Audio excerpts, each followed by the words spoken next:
ज्वालाकरालमत्युग्रम् शेषासूरसूदनम् त्रिशूलं पातु नो भीतिर्भद्रकाली नमस्तुते हिनस्ति दैत्यतेजांसि स्वरेणापूर्ययायः सा घण्टा पातु नो देवी पापेभ्यो अनस्तुतानि। গভীর রাত, যুদ্ধক্লান্ত বিধ্বস্ত লঙ্কাপুরী দিনান্তের গভীর নিদ্রায় মগ্ন। তাদের সকাল আর মঙ্গল গীতিতে নয়, সূচিত হচ্ছে যুদ্ধসূচক শঙ্খধ্বনিতে আর আহতদের আত্মচিৎকারে। সন্ধ্যা নামলে আহতদের শুশ্রূষা আর মৃতদের শেষকৃত্যে সেই আর্তনাদ আরও যেন বৃদ্ধি পাচ্ছে। কোনো অদৃষ্টের অভিশাপে, অলক্ষ্মীর বক্র কটাক্ষে স্বর্ণ লঙ্কার ঐশ্বর্য ও সৌভাগ্যের চাঁদ আজ তার শেষ কলার শেষ জ্যোতিটুকু ছড়াচ্ছে শুক্লা অষ্টমীর জ্যোৎস্নায়। শরতের শীতল ও সুগন্ধ বায়ু যেন শেষবারের মতন ক্লান্তির লেশ মুছিয়ে লঙ্কাবাসীকে নিয়ে যাচ্ছে রাত্রির আচ্ছন্নতায়। দিনের শেষে দিচ্ছে একটু শান্তির ছোঁয়া। কিন্তু শোকে মুহ্যমান ও ক্লান্তিতে নিদ্রামগ্ন এই লঙ্কাপুরীর উদ্যানে অশোক বনে বিনিদ্র রজনী যাপন করছে এক নারী। তার উন্মুক্ত চুলে বাস করছে মহাকাল, যার তাণ্ডবে গোটা রাজ্য কম্পমান। তার উষ্ণ শ্বাসে অগ্নির অবস্থান, যে অগ্নি ভস্ম করেছে এই দেশের যত ঐশ্বর্য। অপেক্ষা করছে কবে তার গ্রাসে ভস্মীভূত হবে লঙ্কাপতি। আর এই নারীর তীক্ষ্ণ অথচ কোমল দৃষ্টিতে দণ্ড ও ক্ষমা একসাথে অবস্থান করছে। নিষ্পাপদের প্রতি তার ক্ষোভ নেই, তার ক্রোধ দুরাচারীর প্রতি। কেন? কারণ তার হৃদয়ে থাকেন শুধুমাত্র একজনই, প্রজাবৎসল, ক্ষমা ও দয়ার প্রতিমূর্তি শ্রীরামচন্দ্র। হ্যাঁ, জনকনন্দিনী তাই অপেক্ষার প্রহর গুনছেন। কবে আসবেন তিনি?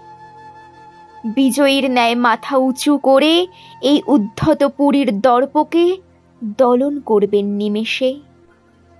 স্পর্শে ও মিষ্ট কথায় মুছে দেবে সীতার সব দুঃখ, সব গ্লানি। ধরণীর দুহিতাকে করবে শৃঙ্খল মুক্ত। তবে শুধু জানকী নয়, এই নিঝুম প্রদেশে জেগে আছে আরেকজন। তার মনে অবশ্য অপেক্ষা নয়, তার মনকে গ্রাস করছে আতঙ্ক ও মৃত্যু ভয়। তিনি স্বয়ং লঙ্কাধিপতি দৌর্দণ্ড প্রতাপ দশানন, অথচ সামান্য দুই যুবক আর কিছু মনুষ্যতর বানরের কাছে তার পরাজয় হবে এইভাবে? যদিও তিনি এখনো আত্মবিশ্বাসী, কিন্তু সেই বিশ্বাস ক্রমশ ক্ষীণ হচ্ছে। তার বিশ্বাসের সমস্ত স্তম্ভই যে ভেঙে পড়েছে একে একে। যুদ্ধের শুরুতেই সঙ্গ ত্যাগ করল নিজের ভাই বিভীষণ। ধর্ম রক্ষা করতে চলে গেল বনবাসী রামচন্দ্রের শরণে। তারপর এক সামান্য বানর এসে ধ্বস্ত করে দিল গোটা লঙ্কাপুরীকে। এমনকি তার হাতে প্রাণ হারানো তার প্রিয় কনিষ্ঠ পুত্রটিও। এরপর যুদ্ধে ক্রমশ অন্য সন্তানেরা পরাভূত হলেও জয়ের আশা দিয়েছিল ইন্দ্রজিৎ। জয় যখন প্রায় নিশ্চিত করে ফেলেছে, তখনই তার পতন রামচন্দ্রের ভাই লক্ষণের হাতে। শেষ আশা ছিল ভাই কুম্ভকর্ণ, যার ভয়ে কিনা ত্রিলোক তটস্থ ছিল। আজ সূর্যাস্তের লাল আলোয় যখন তার রক্তাক্ত মুন্ডহীন শবদেহটা দেখেছিলেন রাবণ, তখন যেন তিনি নিজের চোখকেই বিশ্বাস করতে পারছিলেন না। সব হারিয়ে এখন তার শেষ ভরসা একজন, জনকনন্দিনী সীতার মতোই আরেক বন্দিনী নারী। সীতার কোপে সব ধ্বংস হলেও তার বরে এখনো অপরাজিত লঙ্কাপতি। তিনি স্বয়ং রাবণের ইষ্ট দেবী, শিবপ্রিয়া ভদ্রকালী। রাবণ তাকেও বন্দিনী করে রেখেছে, রজ্জুর বন্ধনে নয়, ভক্তির বন্ধনে। শিব ভক্ত রাবণ আবার দেবী ভদ্রকালীরও শ্রেষ্ঠ ভক্ত, তাই দেবী যতক্ষণ তার সহায় ততক্ষণ কেউই পারবে না তাকে পরাস্ত করতে। হঠাৎ নূপুরের শব্দে চমকে উঠল রাবণ। চিন্তার যে আবর্তে সে আচ্ছন্ন ছিল তা মুহূর্তে ছিন্ন হয়ে গেল। এত রাত্রে এই শুনশান পুরীতে কে ঘুরছে? মহারানী মন্দোদরী? না, তিনি তো নিজের পালঙ্কে নিদ্রামগ্ন। তবে কি কোনো পুরো নারী? ভাবছিল রাবণ। এবার সে অগ্রসর হলো সেই রহস্যময় শব্দের উৎস সন্ধানে। না, রাজপ্রাসাদের ভিতর থেকে শব্দটা আসছে না, এই মনোহরণ নূপুরের ধ্বনি আসছে বাইরে থেকে। তবে কি সীতা? সে কি পালানোর চেষ্টা করছে? তীব্র বেগে রাবণ ছুটে চলল অশোক কাননের দিকে। কিন্তু কোথায় কি? না, সীতা তো একাকী বসে আছে তাঁর বেদিতে, কিন্তু শব্দটা তো এখনো হচ্ছে। তবে কে? পাগলের মতন ছুটে বেড়াচ্ছে রাবণ। উত্তর থেকে দক্ষিণ, পূর্ব থেকে পশ্চিম, শব্দের উৎস সন্ধানে ব্যর্থ রাবণ ক্লান্ত হয়ে বসে পড়ল একটা গাছের তলায়। যুদ্ধক্লান্ত, স্বজন হারানোর শোকগ্রস্ত, অবসাদগ্রস্ত লঙ্কাধিপতি আজ বড় সহজেই হার স্বীকার করে নিল। কিন্তু আবার সেই শব্দ শুনতে পেল দশানন, যা তাকে পাগল করে দিচ্ছে। হঠাৎ চমকে পিছন ফিরেই বিস্ময়ে বাকরুদ্ধ হয়ে গেল। কে তুমি? লঙ্কার বিস্তৃত সমুদ্র তীর, শরতের শুক্লা অষ্টমীর রাত্রি। এই রাত্রিবেলায় সমুদ্র স্নান করছেন শ্রীরামচন্দ্র। একদা রাজপালঙ্কে আরাম করে থাকা শরীরটা আজ রাত্রি যাপন করছে খোলা আকাশের নিচে, স্বজন পরিত্যক্ত হয়ে, স্ত্রীহারা হয়ে। সঙ্গী বলতে শুধুই ভাই লক্ষণ আর কিছু বানর ও ভাল্লুক। মাথার ওপর হিম পড়ছে, সমুদ্রের ঠান্ডা হাওয়া গায়ে কম্পন জাগাচ্ছে। তবুও এই রাত্রেই তিনি সমুদ্রে নেমে অবগাহন করছেন। আজই যে তার মরণপণ লড়াই, আর তিনি তো হারতে শেখেননি। শুধু যে রাবণের সৈন্য ক্ষয় হচ্ছে তা নয়, রাবণের চেয়ে কম সৈন্য থাকা রামচন্দ্রের বাহিনীর অবস্থাও খুব একটা ভালো নয়। বানর সেনার অধিকাংশই নিহত হয়েছে দুর্ধর্ষ কুম্ভকর্ণের হাতে। তাই কাল তাকে রাবণ বধ করতেই হবে, নইলে রাবণের হাতে বাকি বানররাও মৃত্যুবরণ করলে শোচনীয় পরাজয় হবে রামচন্দ্রের। আর সেই সাথেই অসম্ভব হয়ে দাঁড়াবে সীতা উদ্ধার। কিন্তু ওই যে রাবণকে পরাস্ত করা সম্ভব নয় শুধু এই একটাই কারণে, সমস্ত দেবতা রামচন্দ্রের পক্ষে।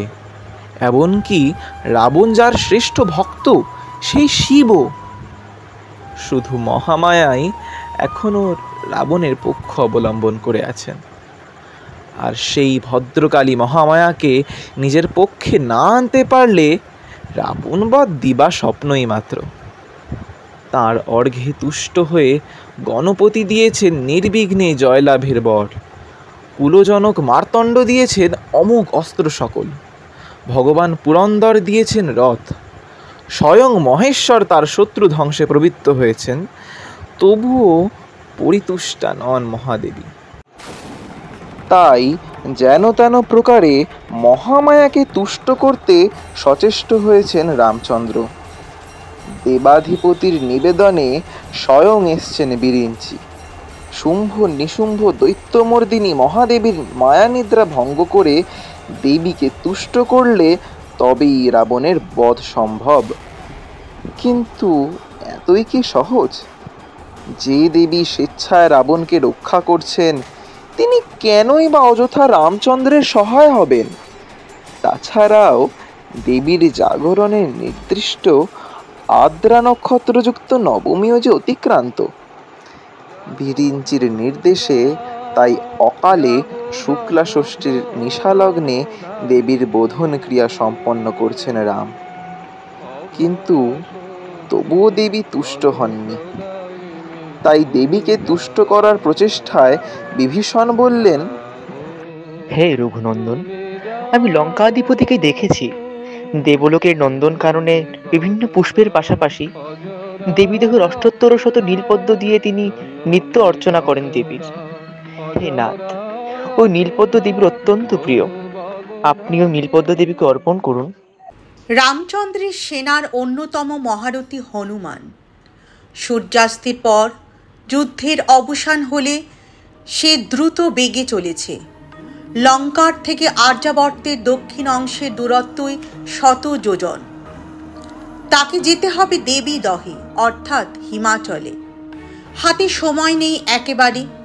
রাত্রির চতুর্থ প্রহরের শেষ 2 দণ্ডে সেই মহাসন্ধিক্ষণ। রাবণের ভাই বিভীষণের পরামর্শে আজ রাত্রি অষ্টমী ও নবমীর সন্ধি লগ্নে রামচন্দ্র দেবীর উদ্দেশ্যে নিবেদন করবেন 108টি নীল পদ্ম ফুল। লাল বা শ্বেত নয়, একমাত্র নীল পদ্মই তাকে আনতে হবে, যা হয় শুধুমাত্র হিমাচলের কোলে সেই দেবী দহে। তাই অত্যন্ত অল্প সময়ের মধ্যেই পদ্ম আহরণ করে ফিরে আসতে হবে এতটা পথ লঙ্কার সমুদ্র তীরে। পারবে তো হনুমান? সে আত্মবিশ্বাসী রামচন্দ্রের কাজ নিশ্চয়ই সফল হবে, কিন্তু তার জন্য হাতে আছে মাত্র 1 প্রহর সময়। কে কে তুমি? এত রাত্রে এই নির্জন প্রান্তে কি করছো? রাবণ দেখল অসম্ভব সুন্দরী এক নারী ক্রমশ হেঁটে চলেছে লঙ্কা প্রদেশের প্রবেশদ্বারের দিকে। সেই সামান্য জ্যোৎস্নায় রাবণ মুগ্ধ হয়ে গেল তার রূপ ও চলন দেখে। তার আভরণের ঔজ্জ্বল্যে চারদিক আলোকিত। কে এই অসামান্য নারী? সীতা? পুরো নারী? নাকি কোনো রাজপ্রতিনিধির পত্নী? এত অলংকার, এত রূপ তো শুধু মহারানীরই শোভা পায়। কে কে তুমি? কৌতূহলী ও নারী সঙ্গপ্রিয় রাবণের মনে জেগে ওঠে লোভ ও মোহ, কিন্তু নারী উত্তর দেয় না। রাবণ তখন হঠাৎই তার পথরোধ করে দাঁড়ায়, তার মুখ দেখার অদম্য লালসায়। এ কি দেখছি? রাত্রির 3য় প্রহরও শেষ। শুরু হলো রাত্রের 4র্থ প্রহর। অস্ত গেল অষ্টমীর চাঁদ, আর গাঢ় হলো রাতের অন্ধকার। চারিদিক শুনশান, বানর সেনাও নিদ্রাচ্ছন্ন। শুধু বিনিদ্র রজনী যাপন করছে রাম, লক্ষ্মণ ও বিভীষণ। এক রাস উৎকণ্ঠা নিয়ে অপেক্ষা করছেন হনুমানের প্রত্যাবর্তনের। তখনই সবার মনের আশা জ্বালিয়ে সব জল্পনার অবসান ঘটিয়ে ফিরে এলো হনুমান। আপাত অসম্ভবকে সম্ভব করে সাথে নিয়ে এসছেন অতি প্রয়োজনীয় নীলপদ্ম। রামচন্দ্রের বিমর্ষ মুখে একটু স্বস্তির রেখা ফুটল, কিন্তু পুরোপুরি নিশ্চিন্ত হতে পারলেন কি রাম? তখনও যে আসল কাজটা বাকি। মনে তার নানান সংশয় চলতে লাগলো। রাবণ রাজপুরুষ, বিপুল ধনভাণ্ডার তার অধিকারে। দেবীকে তিনি প্রত্যহ নিবেদন করেন মহার্ঘ সব বস্তু সকল। কিন্তু রাম, যুবরাজ হয়েও যে তিনি বনবাসী, নিঃসম্বল, নির্ধন। তার উপর এই শত্রুপুরীতে তার পক্ষে এই নীলপদ্ম ছাড়া পুজোর কোনো উপচারই যে জোগাড় করা সম্ভব হয়নি। এই সামান্যতম পূজায় দেবী কি রাজি হবেন রাবণকে ত্যাগ করে তাকে সহায়তা করতে? ক্রমে এগিয়ে এলো অষ্টমীর শেষ দণ্ড। সন্ধিক্ষণ নিকটবর্তী হলে এক রাস প্রশ্ন নিয়ে রামচন্দ্র বসলেন মহামায়ার আরাধনায়। বিস্ময় হতবাক রাবণ চিনতে পারল সেই নারীকে। না, কোনো পুরনারী বা অন্তঃপুরচারিণী নন ইনি। সীতা বা মন্দোদরীও নয়। ইনি জগৎ আরাধ্যা দেবগণ পূজা লঙ্কার অধিষ্ঠাত্রী দেবী ভদ্রকালী, যাকে দীর্ঘকাল পূজা করে এসেছে রাক্ষসাধিপতি দশানন। এ কি মা, আপনি এই শেষ রাত্রে সহসা লঙ্কার সীমানায়?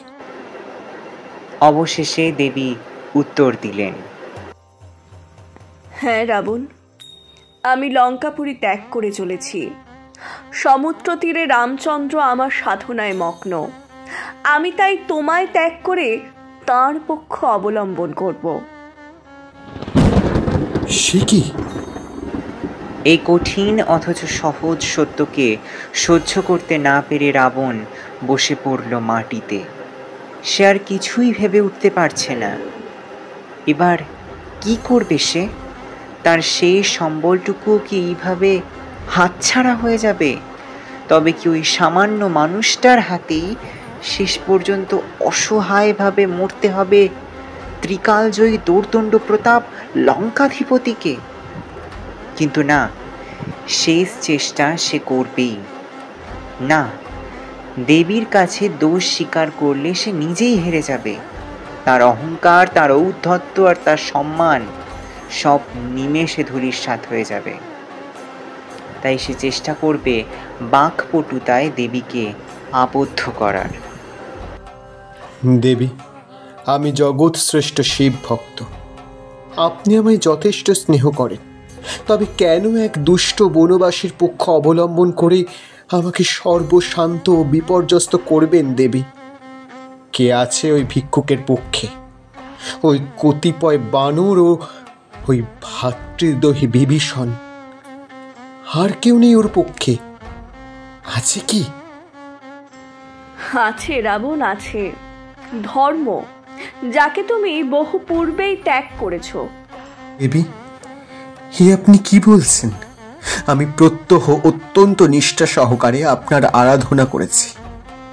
সহস্র পশু ও নরবলি উৎসর্গ করেছি আপনার চরণে। রাজভবনের স্বর্ণ ও মাণিক্য খচিত মণ্ডপে আপনি অবস্থান করেন মহাসুখে। আপনার পূজায় কোনো উপাচারী বাদ রাখিনি কোনোদিনই।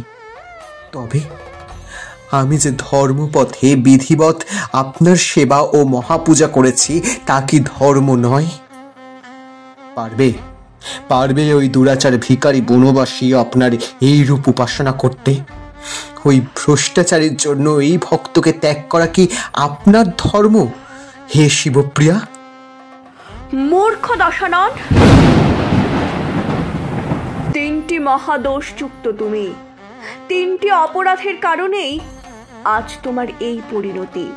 আর এই তিনটে অভাবকে পূরণ করে রামচন্দ্র তোমার চেয়েও সমৃদ্ধ ও বলীয়ান হয়ে উঠেছে। তাই তো আমি তোমায় ত্যাগ করে রামের সহায় হচ্ছি। হেসে উঠল দশানন। অহংকার এবং দম্ভে ভরা সেই হাসি চারিদিকে প্রতিধ্বনিত হলো। রাম আমার চেয়ে সমৃদ্ধ, আমার চেয়ে গরিয়ান। ত্রিলোক বিজয়ী রাবণের ভাণ্ডারে এমন কোনো সম্পদ নেই যা ওই রামের আছে। হৃদয়ের মধ্যে এমন কোনো গুণ নেই যা আছে ওই বনবাসীর। বলুন দেবী, কি দোষে আপনি আমায় এইভাবে অকালে ত্যাগ করে চলে যাচ্ছেন? নাকি দেবগণ সকলেই রামের জয় কামনা করছে, আর তাই আপনিও আমার সাথে এইভাবে পক্ষপাত করতে উদ্যোগী হয়েছেন? এবার দেবী হেসে উঠলেন। মূঢ় লঙ্কেশ্বর, যে তিনটি কারণে তোমার দেশ ত্যাগ করছি, তার প্রথম তোমার অজ্ঞতা। তুমি চোখ থাকতেও অন্ধ হয়ে আছো মূর্খ রাক্ষসপতি। তাই আমার এত সাধনা, এত উপাসনা করেও নিজের সাধন বলে আমায় চিরকালের জন্য লঙ্কায় অধিষ্ঠিত করেও তুমি আমার সম্বন্ধে অজ্ঞ। আমি মহাশক্তি, সমস্ত জগতের সমস্ত নারী রূপে আমি বিচরণ করি। আর তুমি সেই নারীদের উপরেই অকথ্য অত্যাচার করেছ, সাধ্বী বেদবতী হোক আর অপ্সরী উর্বশী, সকলেই তোমার কুদৃষ্টি ও কুপ্রবৃত্তির কারণে দুঃখ ভোগ করেছে। আমারই অংশ জনক নন্দিনী সীতার জীবন তুমি ধ্বংস করতে উদ্যোগী হয়ে যে মহাপাপ করেছ, তাতে এই দুঃসহ একাকিত্ব, এই হতাশাজনক মৃত্যুই তোমার প্রাপ্য। হ্যাঁ দুষ্ট, তোমার লঙ্কা ত্যাগের প্রথম কারণ সীতা ও অন্য নারীর অবমাননা। স্তম্ভিত রাবণ কম্পিত কণ্ঠে জিজ্ঞাসা করল, আমি যা করেছি আত্মমর্যাদা রক্ষার্থে, ভগ্নীর অপমানের প্রতিশোধ নিতে, তা কি পাপ দেবী? শুধুমাত্র ভগ্নীর অপমানের শোধ নিতে আরেক নারীকে অপমান? শূর্পণখা তাঁর নিজের কর্মফলের শাস্তি পেয়েছিল মাত্র, কিন্তু তুমি শুধু তাঁর অপমানের প্রতিকার করতে নয়, সীতার সৌন্দর্যে ও কামে অন্ধ হয়ে তাকে অপহরণ করেছ। ওহে দাম্ভিক, নিজের দোষকে দম্ভের আখ্যা দিও না। আমি নারী শক্তি, এই কথাটাই তুমি বিস্তৃত হয়েছিলে, তাই হয়তো আমার আশ্রিত হয়েও তুমি আরো দুষ্কর্মে লিপ্ত হয়েছিলে। আমার বরে তুমি কুবেরাদি দেবগণকে জয় করেছ ঠিকই, কিন্তু কোনো সৎ কার্যে উৎসর্গ করনি তোমার এই জয়। রঘুকুলের রাজাগণ তোমার চেয়ে দুর্বল হলেও তারা তাদের প্রজার মঙ্গল করতে কিন্তু সদা তৎপর। আর তুমি শুধুই নিজের স্বার্থে, নিজের লালসাকে তৃপ্ত করতে নিজের ক্ষমতার অপব্যবহার করেছ। নইলে এই যুদ্ধে নিজের লালসা চরিতার্থ করতে, নিজের বীর পুত্র ভাইদের জীবন বিপন্ন করতে না। তোমার দ্বিতীয় দোষ তাই তোমার এই দাম্ভিকতা ও লোভ। হে রাবণ, তুমি ব্রাহ্মণের পুত্র হয়েও রাক্ষস হয়েছ কর্মদোষে, আর আমাকে জিজ্ঞাসা করছো তোমার কি দোষ? তীব্র ক্রোধে ফুঁসছে রাবণ। তার সমস্ত জীবনের সমস্ত কৃত্যই দেবী দোষ বলে গণ্য করছেন। এ তাঁর অসহ্য। তবে কি এতকালের এত ভক্তি, এত পূজা সব বিফলে চলে গেল? আপনার সেবা করে আমার কি লাভ হলো? আমি আপনাকে আপন ভক্তিতে তুষ্ট করে এই রাজপ্রাসাদের মন্দিরে বন্দি করেছি। আপনি আমার বন্দিনী। আমার অনুমতি ছাড়া আপনি লঙ্কা ত্যাগ করতে পারেন না। আপনার সর্বশ্রেষ্ঠ ভক্ত আমি। আমার চেয়ে কিনা আপনার কাছে শ্রেয় ওই বনচারী। আমি সমস্ত রকম উপাচারে আপনাকে পূজা করেছি, আপনাকে বলিদানে তৃপ্ত করেছি। এই যুদ্ধে জয় হলে আমি রাম আর লক্ষ্মণের মাথা আপনার চরণে উৎসর্গ করব। হে দেবী, ফিরে যান এই মুহূর্তে আপনার মণ্ডপে। আপনি আমার বন্দিনী। মূর্খ রাবণ, তুমি ভুলেই গেছো আমি পরমা প্রকৃতি। প্রকৃতিকে কেউ কখনো আটকে রাখতে পারে না। সে মুক্ত, তার ধর্ম নেই, জাত নেই, বন্ধন নেই। কেউই তার অধিপতি নয়। হে দশানন, মানুষ প্রকৃতির সন্তান, প্রকৃতির দ্বারা পালিত। সে কখনোই প্রকৃতিকে দমন করতে পারে না। তুমি নিজেকে শ্রেষ্ঠ ভক্ত বলো, নিজেকে ধার্মিক মনে করো। ওহে মূর্খ, শুধু পূজা অর্চনাই ধর্ম নয়, ধর্ম হলো জীবনের কর্তব্য। সমস্ত রকম সৎকর্মই ধর্মের অঙ্গ। হরণ, পীড়ন, দমন ও অত্যাচার কখনোই ধর্ম হতে পারে না। আমি জগতে বিরাজমান, সেই জগৎকেই তুমি পীড়ন করে আমাকে অশেষ দুঃখ দিয়েছ। তবু তোমার প্রতি স্নেহপরায়ণ হয়ে আমি তোমায় রক্ষা করছিলাম, কিন্তু উপযুক্ত সময়ে তুমি নিজেকে সংশোধন করোনি। তাই এখন তুমি দণ্ডের যোগ্য। যে ভক্তির দম্ভ আছে তোমার হে লঙ্কাপতি, সে দর্প তোমার ভিত্তিহীন। তুমি মায়াবী। আমার অন্তর্থানের পর তুমি মায়া বলে দেখো রামচন্দ্রকে। ভক্তি কাউকে বন্দি করে না রাবণ, ভক্তি মুক্ত করে। তুমি আমায় শুধুই বন্দিনী আর আত্মরক্ষার মাধ্যম ভেবে বসে আছো। ভক্তির লেশমাত্র তোমার নেই। আর এইটাই তোমার তৃতীয় দোষ দশানন। চোখের সামনে মহাশূন্যে লীন হলো রাবণের শেষ আশার আলো। নতুনভাবে উঠে বসল রাবণ। এখন সে সম্পূর্ণ দেব বিরোধী এক দৈত্য। সে মরবে, তবু আত্মসমর্পণ করবে না। আজ হয় রাঘবের মৃত্যু হবে, নয়তো রাবণের। অষ্টমী ও নবমীর সন্ধিক্ষণ উপস্থিত। সমুদ্র তীরে পূজার যৎসামান্য আয়োজন সম্পন্ন হয়েছে। অধীর আগ্রহে এই মুহূর্তের অপেক্ষায় ছিলেন রাম ও তার 3 পার্ষদ, লক্ষ্মণ, হনুমান ও বিভীষণ। সময় খুবই কম, তাই বিন্দুমাত্র সময় নষ্ট না করে রামচন্দ্র বসেছেন মহামায়ার আরাধনায়। একে একে দেবীর চরণে উৎসর্গ হচ্ছে সেই দুর্লভ নীলপদ্ম। রাত্রির অন্ধকার দূর করতে পূজা প্রাঙ্গণে জ্বলছে 108টি প্রদীপ। নিবিষ্ট চিত্ত রাম, চিত্রের মতন স্থির। সমস্ত মন প্রাণ দেবীকে উৎসর্গ করেছেন তিনি। কিন্তু হঠাৎ ছন্দপতন। একই আর একটা পদ্ম কই হনুমান? চমকে উঠল সকলে। 107টি পদ্ম নিবেদন করা হয়ে গেছে, আর একটিও পদ্ম নেই ডালাতে। সন্ধি লগ্নের যে বেশিক্ষণ সময় বাকি নেই। বিচলিত বিভীষণ, হতবাক লক্ষ্মণ, হনুমান ব্যাকুল হয়ে খুঁজে চলেছে সেই পদ্ম। সে তো গুণেই এনেছিল সব, অথচ তার দোষে কিনা রামের কর্মপণ্ড হবে।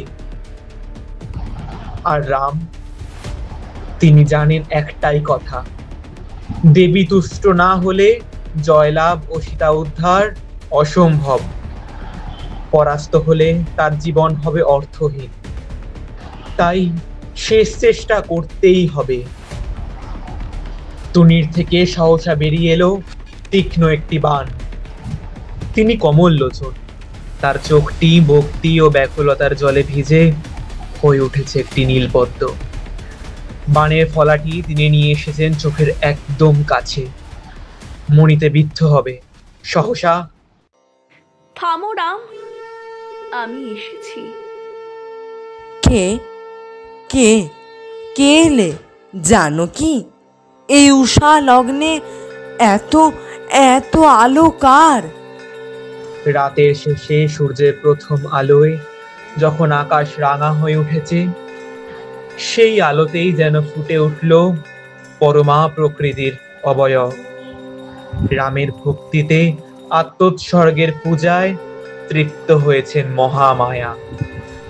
ডান হাতে তার সেই 108তম পদ্ম। আজই তুমি রাবণ বধে সক্ষম হবে বৎস। মিল্লবর, লঙ্কার এই সংগ্রামের অন্তিম কাল রাত্রির শেষে নতুন দিনের সূর্য জানান দিল, পাপের অন্ধকার জগতে যতই দুর্দান্ত হোক, তার বিনাশ নিশ্চিত যুগে যুগে। সেই নতুন আলোর রাঙা হয়ে রাম গেলেন যুদ্ধযাত্রায়। এইভাবেই কখনো না কখনো কোনো মানব রামের মাধ্যমে প্রকৃতি ধ্বংস করবে দুষ্ট শক্তিকে। দুর্দান্ত যুগে অশুভের প্রতাপ শেষ হবে এমনই এক বিজয়া দশমীতে, যার মাধ্যম হবে মানব আর নেপথ্যে হবে মহাশক্তির জয়।